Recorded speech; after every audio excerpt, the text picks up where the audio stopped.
Hey, what's up? You're listening to Just Press Start. It's a mini-sode with Jeff and Michael Hicks from Michael Arts. You heard the review for Honor and Vengeance, the XBLIG game by Mike this week on episode 45 of Just Press Start. Now hear the interview.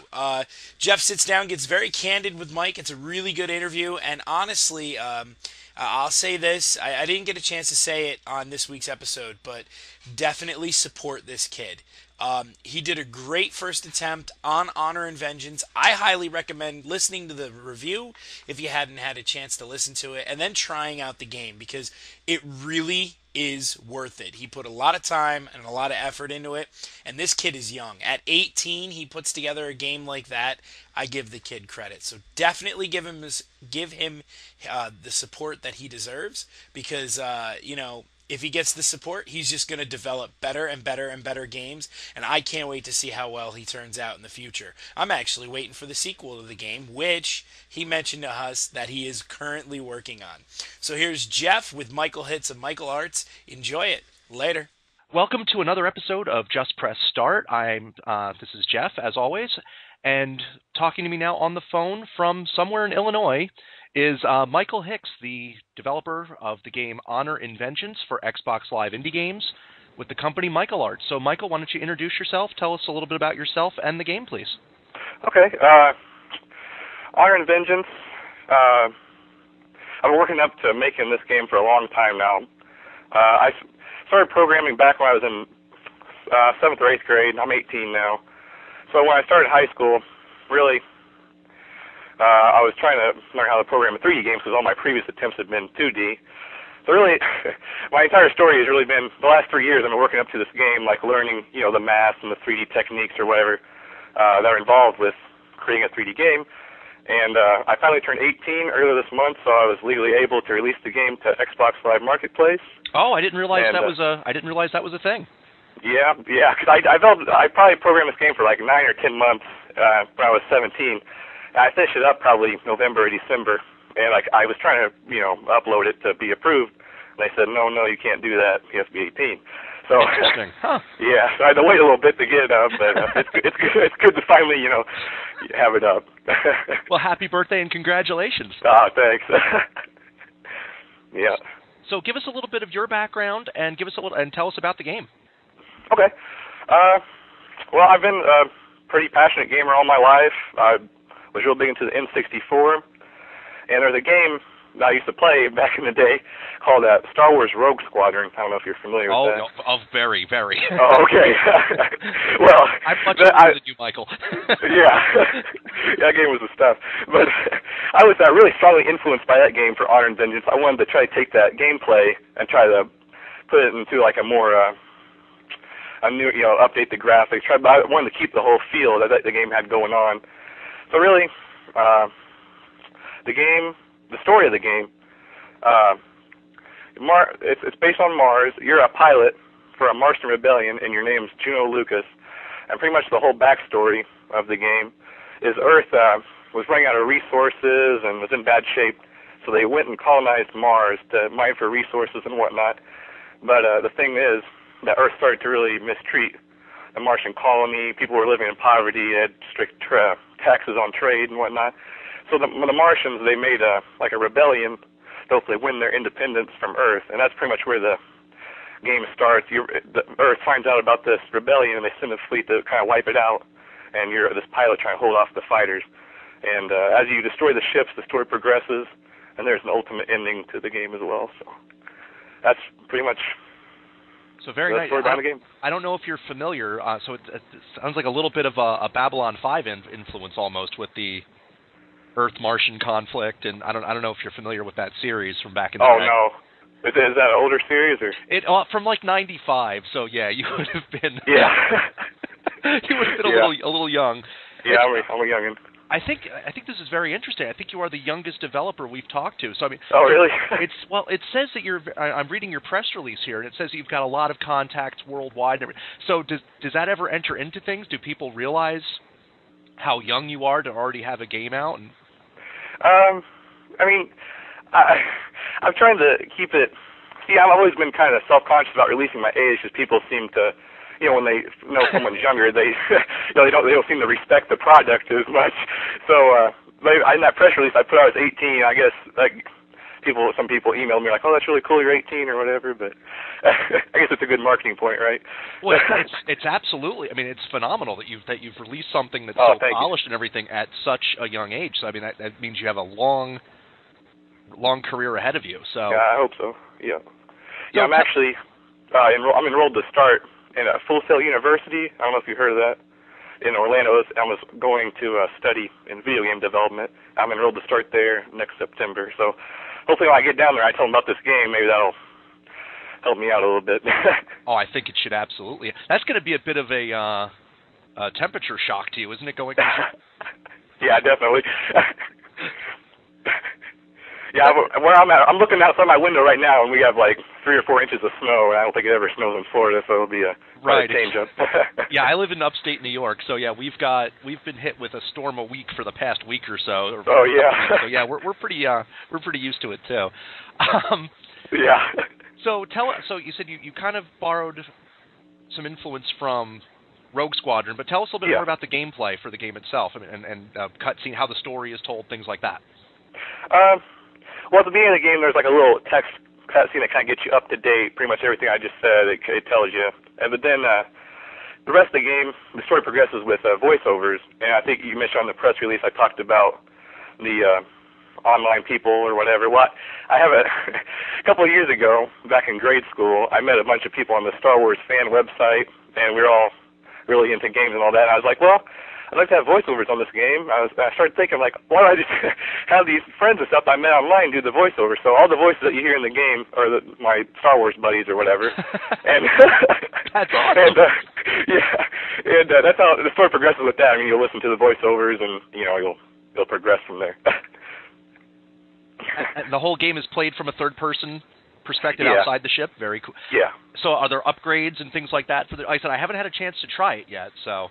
Oh, no, there's no upgrades or anything. I'm hoping for the next, I'm working on a sequel right now. I'm hoping to add in like different ship selections and more features and whatnot. So very nice, though. Yeah. So roughly how long a game is it? That depends. I mean, I've had a lot of feedback from people, and some people are like, "Man, this game is extremely hard. I can't beat it." And other people are like, "Well, I beat this in one try." So, it just depends on how well of a space shooter gamer you are. I can probably beat it in like 30 minutes or so. That's I know what's coming too.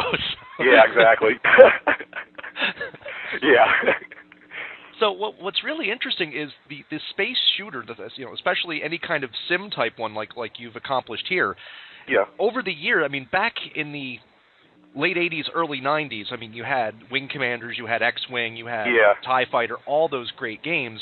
And then it really basically seemed to disappear. The only other project, even of this kind of scale that I've heard about, is the Wing Commander saga that the guys are modding Free Space 2. Yeah, So is it just a love for that kind of game, or did you? Oh, definitely, man. I love those games. So, like, I still play Rogue Squadron, and it's really disappointing to me. It's just there's no focus on that type of game anymore. It seems like no one's really. I haven't seen any. I mean, like you said, it's really rare to see any kind of space shooter like that. Like the Rogue Squadron and the X-Wing and all that. So, I mean, I knew from the. My goal since I started high school was to do a 3D game. I was instantly thinking I'd definitely like to do something kind of like Rogue Squadron. So. Yeah, definitely. I'm still hoping for like a Rogue Squadron sequel. I doubt we see that. So, well, if you keep up, maybe you'll be the one working on it. Yeah, that'd be great. So it says here you also did all of the music. Yeah. And it says you're a musician, so I'm a drummer myself. So what do you play? Oh, I fiddle around with just about anything really, but I guess mainly I'm a guitar player. Okay.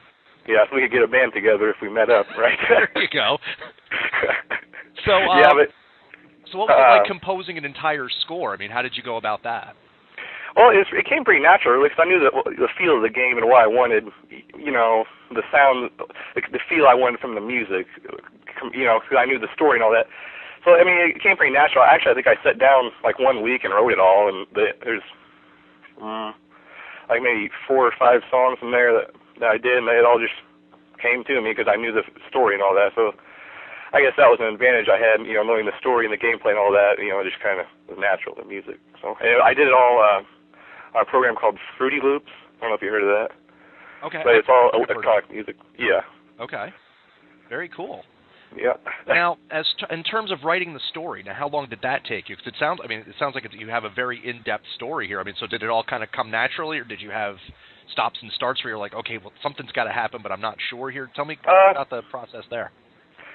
Well, the story was based on, one of my friends I met on that Star Wars website. He had the story written up he wrote when he was in grade school. He's a couple of years older than me.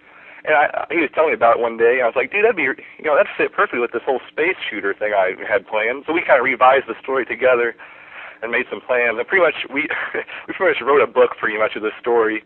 So, it's going to be easy to make sequels and stuff because we had the story all laid out already. So, it's great. And I don't know how long he spent working on the story, but we probably spent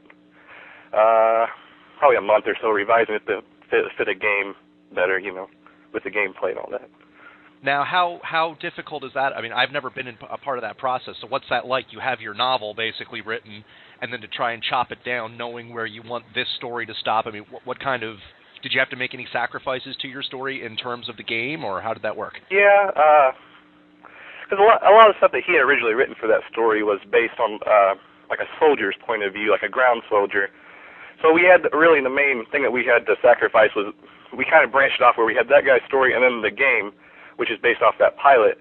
And the way we have it written is the pilot is the best friends with the soldier, and we're hoping to link that, show some story of the soldier in future games, or maybe even a movie we had planned at one point, a little short film. So yeah, it's a pretty deep story, and you have to cut a lot because you're in a ship the whole time. So obviously you want the gameplay to be fun, and you got to edit the story a little bit to kind of fit that, So yeah, that's pretty much that.